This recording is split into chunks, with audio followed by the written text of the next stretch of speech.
In some ways, it's rather appropriate, or should I say convenient, that this day, which is designated Heritage Sunday by the 135th General Assembly of our church, it also happens to be on the weekend of Family Day.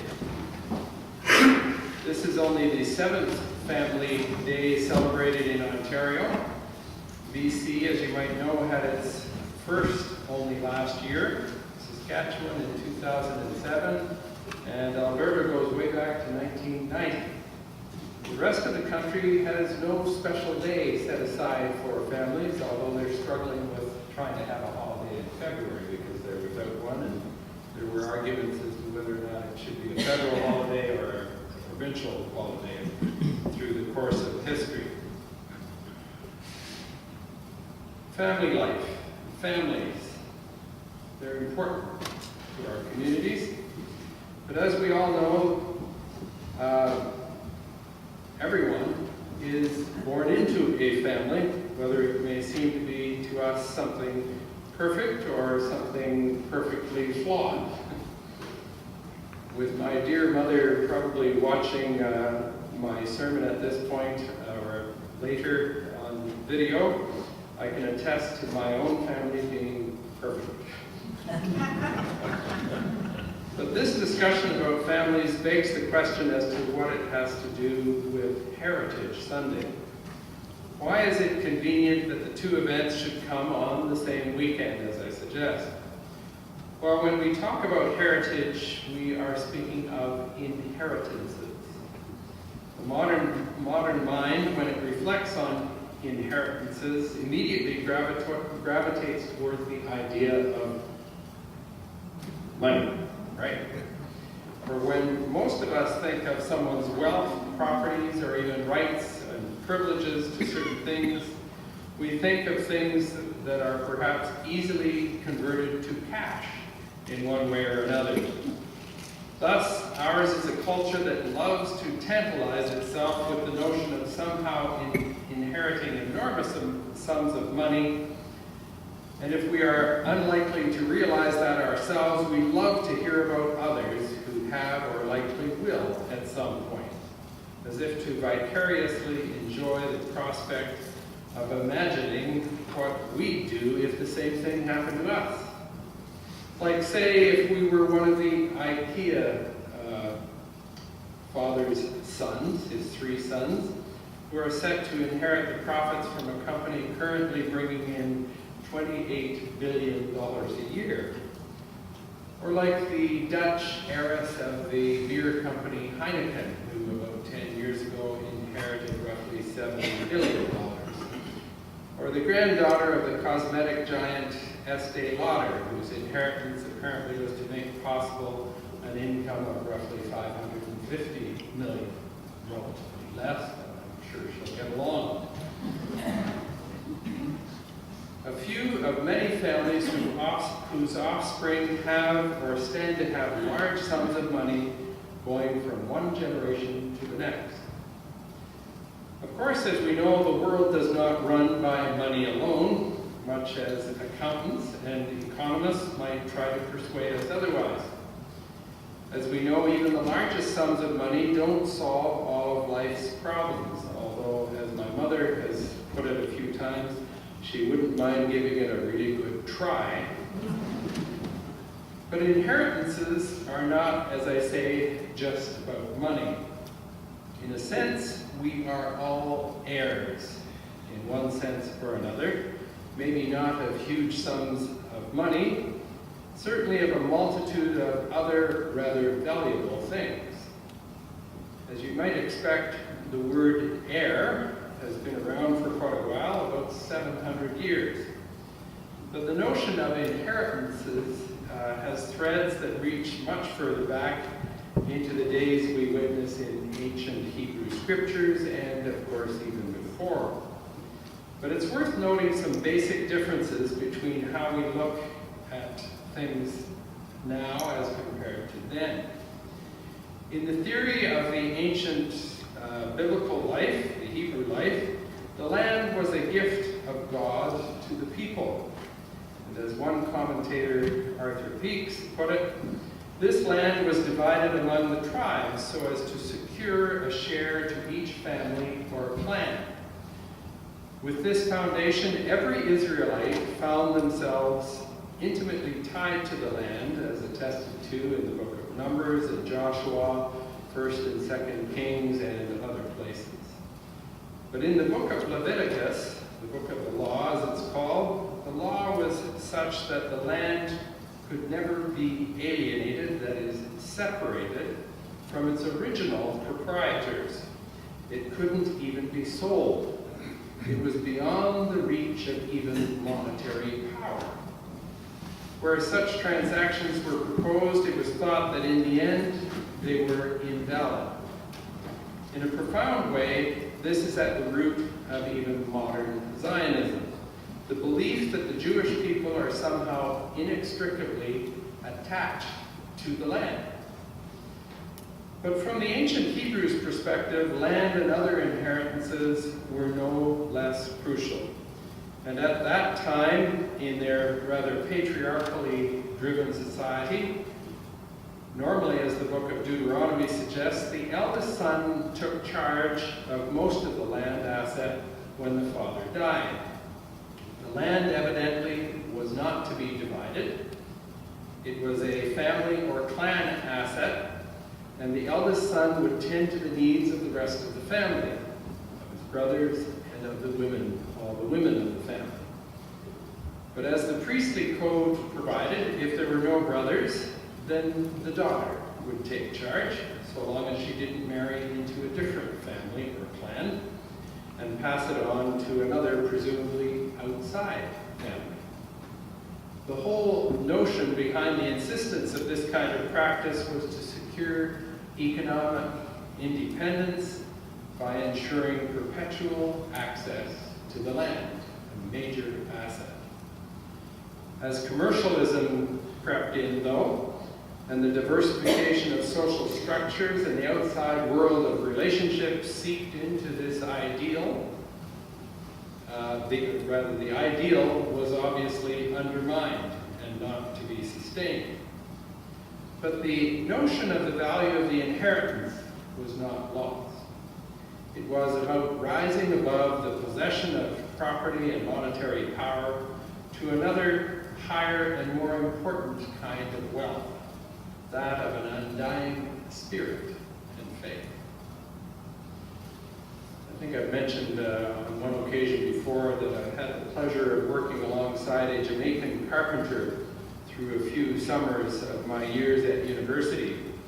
And as he instructed me in his craft, I recall one of his favorite sayings was, "You cannot take it with you, man." Referring to the pay he received, referring to the real shiny, well-kept car he brought to work every day, and any worldly thing he had. He was really neat about everything. You cannot take it with you. Indeed, in a very real sense, we can't take the material stuff with us on this spiritual journey which lay ahead. And if you try to do just that, you leave something of your spirit behind, or should I say, your spirit is rather diminished. Of course, that raises the question as to why we should be concerned about inheritances at all. What is the value of heritage? For the vast majority of people, this is a silly question, because they view it as all about not just the inheritance, but all that they have collected even prior to contemplating receiving anything from prior relatives.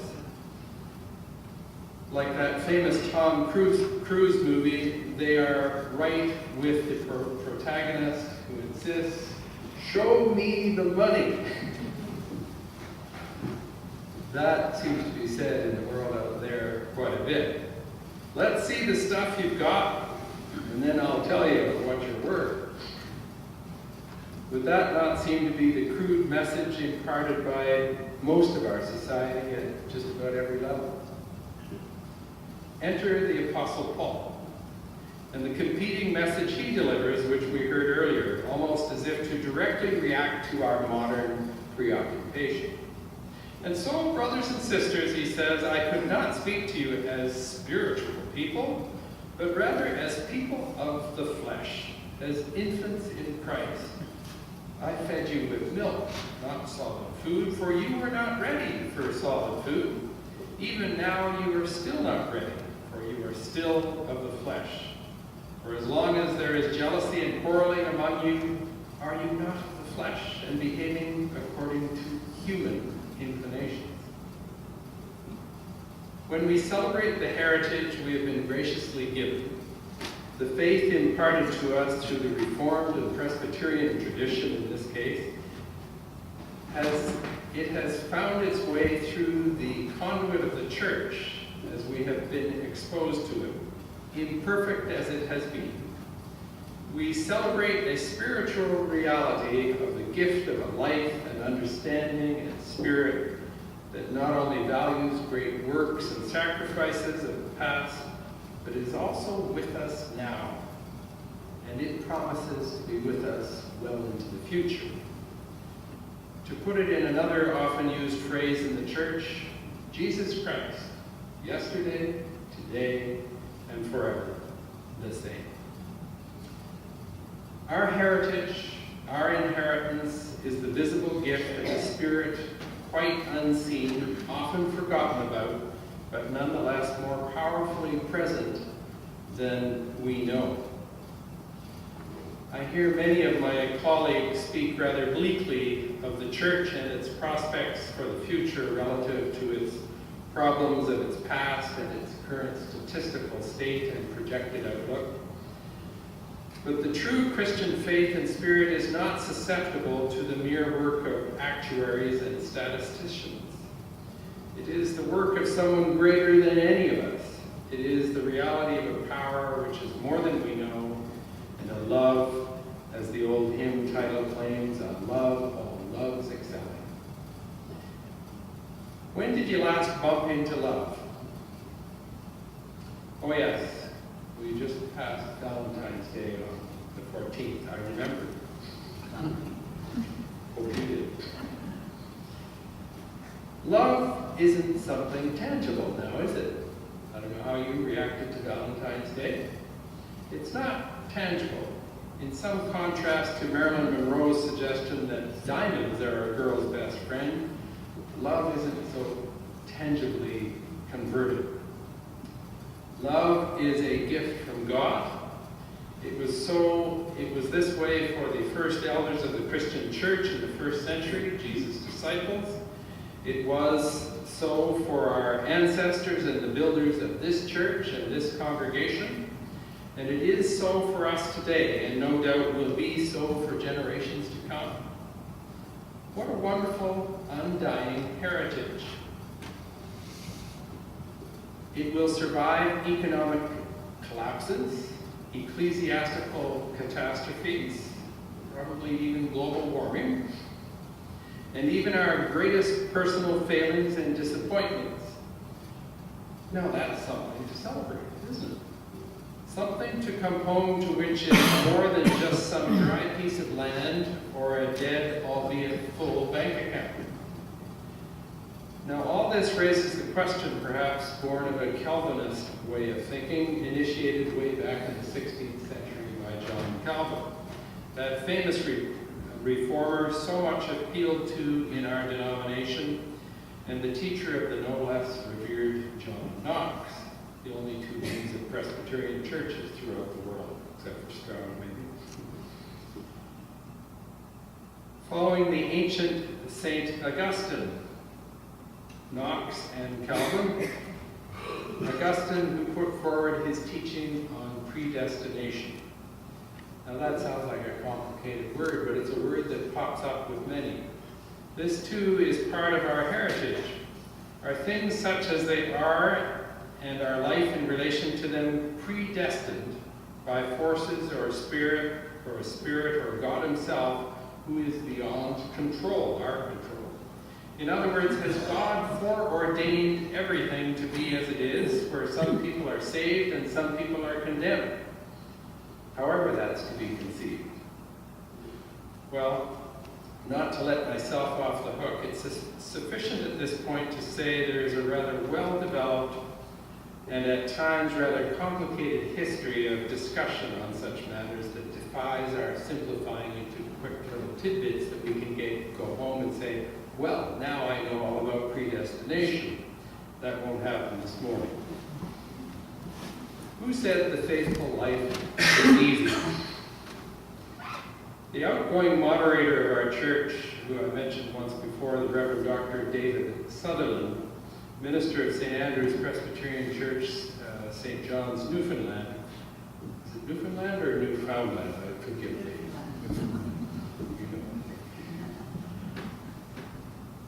He happened to share a sermon from his pulpit on Pentecost Sunday last year, all about inheritances. And he spoke of the Powerball jackpot that was to be won that day, which happened to be about $600 million.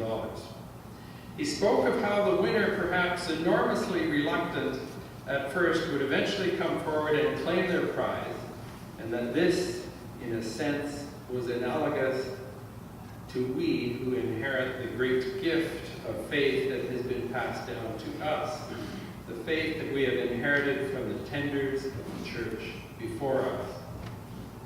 The big trick, or the big question, is when are we going to come forward to claim our prize? And understanding and fully appreciating this gift is perhaps not as quick and easy as many in our impatient society would like. We undervalue our faith. There's a gentleman who wrote in a Dutch newspaper recently by the name of Dr. Tawek Hamid, who courageously reflected on the life of Muslims in Holland and beyond, and offered an honest disclosure of his own, upset as he was about what he viewed Islam's relationship with the rest of the world, and he felt, had a heartfelt feeling that it needed to change. That the widespread attitudes of condemnation towards non-Muslims within his faith community were not vehicles of peace. That ill treatment of women and a host of abhorrent practices desperately needed to stop. And so he proclaimed that he is a Muslim by faith, a Christian by spirit, a Jew by heart, and above all, a human being. The Christian church, of course, is not beyond criticism, but part of our Christian heritage is to stand by those who assume such courageous positions for the sake of others. Again, that doesn't mean we stand as judge, jury, and executioner, of course. Many who see themselves as having in some sense inherited the Christian faith from the parents or grandparents before them, or through the good and maybe even accidental fortune of exposure to church in their community, many are quite detached from the church and being the institution that has been the crucible of our faith down through the centuries. More and more, that would seem to be a rather critical issue for the continued existence of the church, and therefore also our faith. The more people are detached from the church, the more they become detached from their faith. But many, no doubt, busy with concerns of their own, have little contemplated this question. What difference would it make if Christ's church were not present in our midst?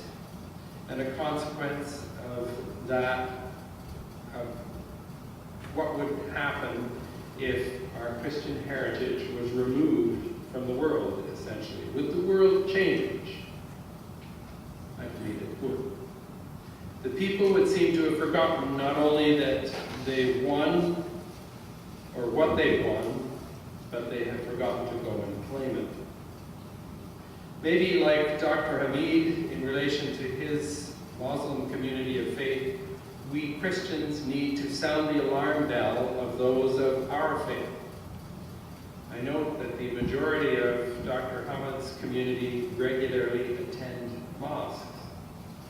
Can we say the same of the Christian church and those who attach themselves to its heritage out there? Amen. Our offering will now be made.